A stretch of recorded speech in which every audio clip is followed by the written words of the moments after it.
everybody, and welcome back to another video game analysis. Okay, so last week we talked about the amiibo culture, and in it I said that when I think of a fan base, I actually do think of a culture. And technically, a fan base would be a culture within a culture because gamers, anyone with a hobby create their own culture. And I don't mean that by, having any form of ethics or having any one singular belief, but having expectations, having stereotypes, for lack of a better term, of how people act in the fandom, how people respond to things, how people enjoy what they love, And today we're going to be talking about the Earthbound series, and I'd actually would like to do this in the future. Handle another franchise fan base and see how they act as a culture. But it'll kind of be hard probably because usually when it comes to Earthbound's a cult game, and with cult games you get more of an interesting fan base. A fan base that has a different identity than just video game fan bases. Just people. I guess the casual audience mostly, but also a lot of the a lot of the other kind of. Well, let's just talk about it a little bit more.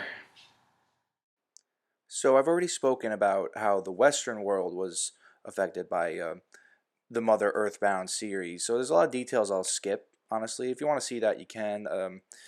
But ultimately, here we're talking about the fan base as a whole. Now, as an American, I'm probably gonna be speaking mostly for the American audience, but I'm gonna try to be as general as I can here. Being that the Mother series is such a cult classic, like in Japan, it's such a popular, well-known franchise. It's just like Zelda or Mario, but again, I'm talking mainly from an American perspective here. That's something to remember. And it's kind of difficult because I also want to tread familiar water when we talk about the Western world and Mother Earthbound. But ultimately, when it comes to the fan base, there's so many cool websites like Starman.net is a very famous one. We started their own convention for Earthbound, which is really cool. And there's so many people, especially on YouTube, who advocate this series, who really made it what it was today. You had like Stephen Plays, Chugga Conroy, Nintendo Capri's Son, and Proton John, people like that played Earthbound. It got them there well known because it's a game that got its interest from the Mother in America movement. Ness actually being from Earthbound itself. I mean from Super Smash Brothers, and it was just a good sequence of events that created people who recognize this game. They know this is not only the people who are interested about the game's existence, but they know about the game's existence. They might have played it themselves, and with the Wii U Virtual Console having Earthbound, it's such a relief, to know that more people can get into this. And while I do think a lot of people will still think of Ness always as that kid from Smash Brothers, it is really cool to see how as a culture, the fan base of I'll just stop saying culture. The fan base of Mother Earthbound really take a lot of time to explain what the series is and what it means, and to people who couldn't have it, in a Western perspective. And in the Japanese perspective, you had the whole idea of this is such a popular game by a storyteller who had a story to tell, a trilogy to make, and he did. He created Shigesato Itoi, who was the sole copyright owner of these, because that's how much he owns it. The game just, I guess what I'm trying to say is the game always just was unconventional. And when I hear other people outside the fan base talk about this series, mostly there is a negative consequence of the fan base is when they want to share their thoughts on the game and what they think about it. They're so passionate, and I guess I can include myself too.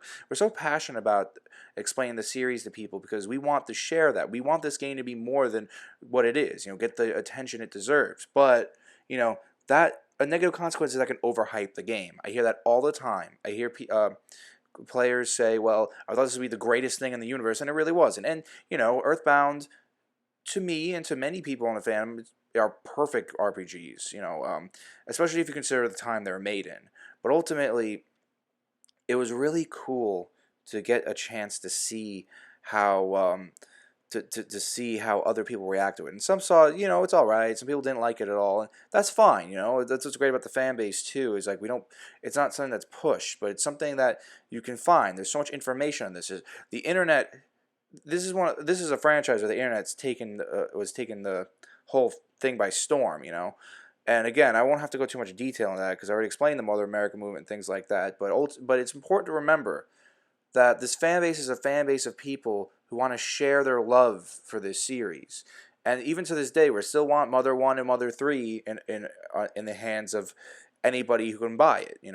It's not just someone who has to go online and get an expensive ROM cartridge or import from Japan. It's and Earthbound's so easy to get now. We still have our expensive SNES cartridges, but the $10 eShop game, that's fantastic. It makes our fan base very happy because it makes it known that we can share our love and give this game more attention. Something I touched on briefly was the idea that the Earthbound fandom has to go out very far to play these games, and that's what makes it interesting. The fandom has to go take a mile out, not with Earthbound anymore, but that's for the second game. Now, people at my level, we went out of our way to get English versions of Mother 1 and Mother 3. I have Mother 1 on an NES cartridge, and the reason why you're only seeing the Japanese version of Mother 1 on this footage is not only that they imported it, but also because I don't have the technology to record as of right now Mother 1 in English. I'm going to work on that, but my Retron 5, which I use for retro games, I couldn't do it because the Retron 5, try not to, I'm not going to go out too so far, but basically the Retron 5 couldn't read it. I'll just leave it at that. And then Mother 3, same problem, but luckily I had the Game Boy player on the GameCube. So yeah, I went out a long way. We spent a lot of money, and Earthbound's not a problem anymore, but I was one of those people. I took my first ever tax refund ever and used it to buy an SNES cartridge of Earthbound. And you know what? I think something I want to talk about now is the idea of there is a struggle in for every Earthbound fan in my eyes. I mean, sorry about the weird jump cut. But like I was saying, in my eyes, I feel like a struggle Earthbound fans should realize is, do I love these games because of the power the people who wanted to see it has? I mean, is it the mystery that makes me love these games? It's something to think about,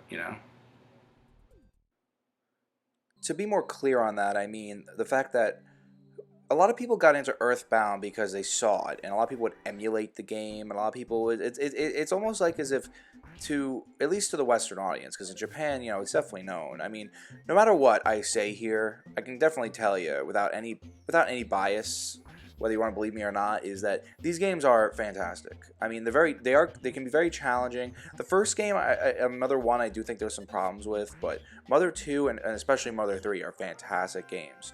They really show. I mean, they're not the most complicated games in the world. They're not but it was all about the story, and a lot of people would call out Earthbound fans on that. And I don't blame them. It's good to have the criticism like that. And that is something about the fandom. There is very little criticism in the community, I would say. But ultimately, there is that idea. Am I just playing these games and loving these games because I'm part of this fandom? I'm part of people who want to see this flourish and give this recognition? Do I overlook things? And that's just me. And personally, at the end, I feel like, no, I think these are actually great games. I do actually have a good time playing these. I played Earthbound many times in a row without getting sick of it. And every year I have to go back for another playthrough. And it's very rare when I do that with games. And then Mother 3 I'm playing through right now for the first time myself. And that game's fantastic. I can't wait to get to Mother 1. And most of the time I've seen this through Let's Plays. It got me really excited. And again, like, I knew how these games work because I seen it before I played it. Mother 3 I did have trouble because it's been a long time since I saw Let's Play. I had to stumbled a little bit, but the game, my knowledge of the game, the series, made me push through. And in the end of the day, I feel like it's important to say that it's just something Earthbound fans have to realize. And if you did just like the game because you liked the fan base and this fight to get it in America or Europe or whatever, I mean, there's nothing wrong with that. But ultimately, the game should be enjoyed, especially if you're a fan of it, because of the game itself. You appreciate what the games did, and from the first game, the second game, the third game, there was great growth. There was ideas being made and pushed. It was all really fantastic for its time, and I think that's important to remember. You know, we have this great story that was unlike anything before. Like in RPGs, you pretty much had medieval times, swords, dragons, but here was psychic kids. You know, it was cool stuff. Ultimately, if you do enjoy the games, you really love the games, and in Earthbound's occurrence, you love the fandom itself for the fights it wants to do to make the game so big, and you know there's a lot of success in that with Mother 2, Earthbound coming to the Wii U Virtual Console in the West, and there was this whole thing with Mother 4, a fan game coming out that I signed up to get the first thing on, and I'm definitely jumping in and playing that right away. Very excited for that. You know, the fandom. This fan game, Mother 4, I can't believe I gone this long without talking about that. And Shigesato Itoi himself said he wanted to be a trilogy, and I respect that. Trilogies are a full story in a movie sense, but I think it's great that fans would go so far as to make a game to flesh out the game. I would say the game, I'm sure the story would be great, but I'm sure the game itself, you know, because Mother 3, I think, really set a great formula that I'm looking forward to see how Mother 4 will continue. So, yeah, I mean, there's an interesting story, Mother 3. Again, I already spoken about that. You know, basically the N64 game that became the Game Boy Advance game, and we would have got that, but we didn't, you know. I mean, Earthbound, in all fairness, Earthbound didn't sell well in the States, and that's what makes it a cult game, you know. But I'm rambling right now, so the one thing left I want to talk about is just how the fandom enjoys the games themselves and how it's spoken out to, you know, the strides people go to make art and whatnot, and movies and animations and whatnot. It's good stuff. I mean, fan art, you know, free Mother 3 translation.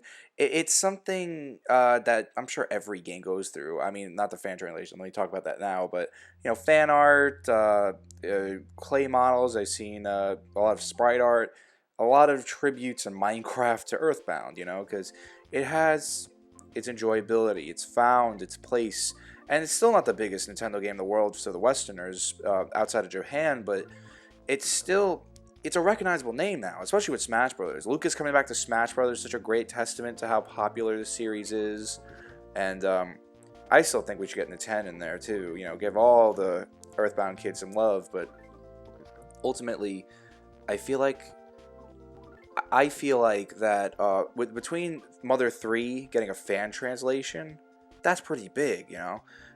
People went out of their way for free, and they give this out for free. Of course, I don't condone the idea of emulation, but in this case, I would accept it because fans took the time to out of their day because of the love of this game and their games and whatever to create a game playable for other people. Again, this all links back to wanting to share their love for the games. And then we have Mother 4 again. I'll talk about that again. Now this time you're going beyond just making a fan translation. You're making a whole game. And it's like I said in the past, you know, Nintendo, the people who made the Mother 3 translations offered Nintendo to the whole script for free without them paying for it, just so we can get a eShop version, you know. And Mother 1 always had that English ROM in the first place. It's just some guy found it and put it online for people to play. Again, it all links back. But the point is, what I love about a fandom, especially a cult fandom like this one, is the length people go to show their love. It's like, and I would say the same things for like Final Fantasy too, where you know, just being able to find the mysteries, being on the play. You know, even though Earthbound has an SNES version, it's on the eShop.